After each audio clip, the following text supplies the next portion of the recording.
Никога не е късно човек да стане зарезил, както по всичко личи. Така, стигнахме до Япония. Първо ще ни кажеш как наистина се събраха средства, защото с лични средства ли имаше и някакви хора, които ти помогнаха? Да, аз до голяма степен разчитах на парите, които бях събрал, но те не бяха в никакъв случай достатъчно, така че аз следвах една своя идея, нали, просто да направя възможност хората да ме подкрепят чрез смс и на сайта или чрез пращане. Успяха ли да подкрепят? Определено да, нали, смисъл не беше... не може да се облегна на това, затова се наложи да си намеря работа, когато стигна в Щатите, но наистина това беше... Как стигна в Щатите? Много благодарен на хората, които следиха пътешествието ми. Да аплодираме хората, които помагат. Благодаря за това. Това е супер яко. Как стигна до Щатите? С кораб? Да, аз летях фактически, мотора го качих на контейнер, който изпратих в Щатите. Там и къде се озова в Америка? На западния бряг? Да, в Сан-Франциско. От Лос-Анджелес в Сан-Франциско. В Бейерията, нали, в Сан-Франциско прекарах 3 месеца и половина и след това... Там ли се наложи да си намериш работа? Да, там беше. И мога да кажа, че нали, Щатите... Каква работа си намери? Аз имах пълен късмет, че си намерих работа в областта, в която всъщност работя. И беше много интересно, с много интересни хора. И изобщо, в смисъл, цялото ми преживяване на Щатите беше супер. Там има адски много интересни неща и места, нали? То си е в смисъл на такава култура на неща покрай пътя. Всички имат коли, всички се движат на някакъв разстояние, са големи паки. Не ти ли се прииска да спреш в околосветското пътешествие и да си поживееш там? Не, в никакъв случай. Не. Абсолютно не. Защото нали, целта ми беше пътуването, не да си намеря... Дори да бях намерил някое място, което искам да остана, това няма да е Щатите. Просто не е моето място, не го усещам. По Route 66 ли пресече Щатите, както е подобава традицията? Включих се по-ново време там в Route 66. По стария или по новия? Да. Защото стария, той минава покрай магистралите в момента, е много живописен. Да. Не знам дали си прекарал там време. Едно от основните ми правила, които следваме, колкото мога по-малко да се качвам на магистралите, винаги по малките пътища, винаги такива непознати места. Всъщност, голяма част от маршрута до Щатите аз карах без карта и без GPS. Просто питайки хората, нали, около мене, нали, примерно, когато спра някъде, примерно, мога да намеря нещо. В Щатите имаш ли кой да питаш?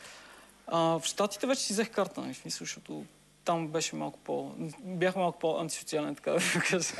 Беше малко. Как те посрещаха хората в Щатите? Интересно ли им беше? Те са разбирали все пак, че правиш такова пътешествие?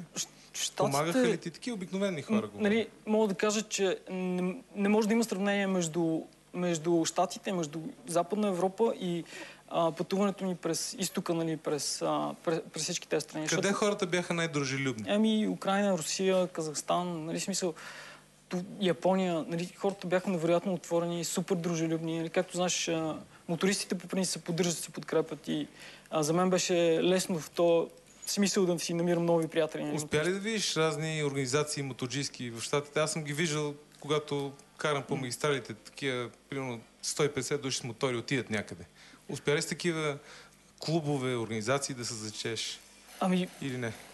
Бях на нещо като малък събор, но всъщност не ми беше интересно. В смисъл там, пак отношението в Щатите, понеже има ужасно много мотори, срещу това, че примерно ние в България или пък в Русия или в Украйна моторите са по-малко, хората се поддържат повече и приятелските отношения са по-силни.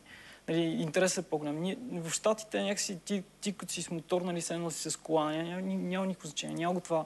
Нали, не, че няма, пак има някакво братство, но в никакъв случай не може. Срещна ли много българи във всички тия държави? Къде имаш най-много българи? В смисъл, първите българи по пътя всъщност срещнах в Япония. Супер случайно имаше ни фестивал на огъня, нали? И вечерта супер красиво, някакви хора носят едни огромни факли, които горят. Но те са били там във връзка с участие в фестивал. Те просто си бяха като туристи. Които постоянно живеят там. Успя ли се сблъскаш с тая стена? В Щатите се запознах. Живеех на квартира при българи, които бяха супер готини. Щастливо ли живееха тия българи там? Не мога... Пак мисля, че хората имат малко грешна представа за Щатите, защото там е нещо като фест на работохолизма и там, в смисъл, трябва просто само да работиш, за да мога да си поддържаш стандарта, иначе просто, в смисъл, малко заробващо такова. Ние не осъзнаваме нещата, които всъщност ние притежаваме, като на нас ни е трудно по друг начин. Сега исках да исках да питам за някакви полезни съвети, дали си получил от хората. По принцип. Дали си Абсолютно, намерил гадже, примерно, намерили ли си по пъти? Гадже, не, но за полезни съвети мога да си говоря, но... Кажи за полезни съвети първо и после ще мислим... Да, значи имаше Нататък. един приятел, който също казваше Денис, между другото. Срещнах го... Сега помазваш се. Не, да, канадец беше за разлика от този и не беше такава, да. Денис ми каза следното нещо. Нали, неговия девиз беше Situation before destination, което значи ситуация преди дестинация. Идеята каква е, че трябва, нали, човек си поставя някаква цел. Примерно целта ти е да направиш нещо или да стигнеш до определено място. Да речем, кажеш, днес ще стигна до Лондон, да речем. И караш към Лондон, обаче по пътя си срещаш някакви интересни хора или виждаш интересно място. Да, и решаваш да останеш, естествено. Да, възможно да преживееш нещо различно. Обаче, понеже човек си е сетнал, нали, тази цел, тогава ние някакси продължаваме да се стремим към целта и игнорираме възможността, която ни се предлага от този situation, нали, тази ситуация, която всъщност е по-важна, защото ние следвайки този негов съвет по-нататък съм се забърквал в... Ти стигна ли до Канада или го срещна в Америка този канадец? Всъщност планирах да отида в Канада, но не, в Щатите го видях. Да, в една пустиня, едно много интересно място, пак в Слаб Сити се казва мястото. Едно от най-интересните места, които съм бил.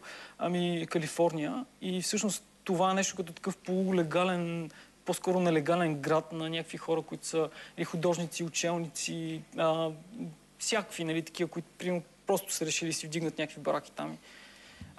Много интересно, точно като Дивия Запад, обаче пък е много... С различни хора, с различни култури. Абсолютно, да. Много е... Светът е голям, културите са различни, нравите също, но има едно нещо, по което всички мъже си приличаме, когато се влюбим, се превръщаме в пълни кретени. Тук предаването Денис